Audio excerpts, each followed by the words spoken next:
When you're thinking about adding a little extra push to your home's water system, the first thing that pops up is the fear of picking a pump that either overpromises or simply won't mesh with the existing plumbing. I've spent a good amount of time digging through the specs, scrolling through a few forums, and watching how the same size units behave in real houses, because a pump that looks great on paper can still leave you with sputtering showers or a noisy basement.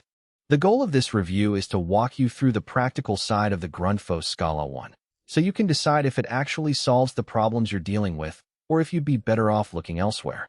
Link is in the description if you want to check the product details on Amazon. First, let's set the stage. The SCALA1 is a compact, electrically powered booster that plugs straight into a standard 230-volt outlet with a NEMA 615 plug. That alone tells you a lot about the intended use. It's designed for residential applications where you have a reliable main supply and you don't want to deal with dedicated wiring. The unit's operating temperature range is broad enough to handle most indoor environments, meaning you can mount it in a utility closet or even a heated garage without worrying about it overheating on a hot summer day or freezing in winter.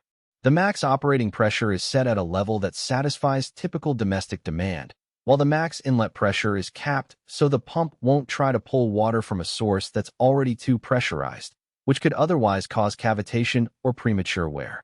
Now, who actually benefits from this little workhorse?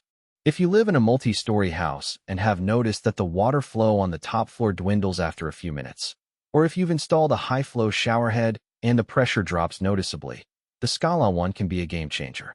It shines in situations where the municipal supply is decent, but the height of the building or the length of the pipe run eats away at the pressure.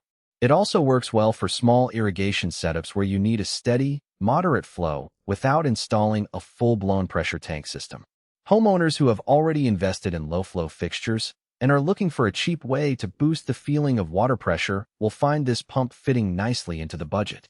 On the flip side, if you're dealing with a well that already struggles to reach the required pressure, or you have a large commercial installation that needs a constant 60 psi flow, the SCALA1 isn't the right tool.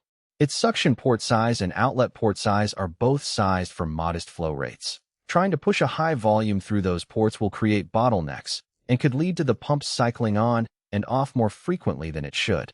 That cycling not only wears the motor faster, but also raises the noise level, which can be a nuisance if the pump sits in a living area. So, if you need a heavy-duty solution for a large building or a high-rise, you'll be better off looking at larger Grundfos models or a dedicated pressure tank system. Let's talk about the actual installation experience, because that's where a lot of the hesitation comes from. The SCALA1's inlet and outlet connections are standard threaded fittings, which means you don't need any special adapters if your existing plumbing uses the same thread size. The suction port is designed to work with a typical inch pipe, and the outlet matches an inch pipe.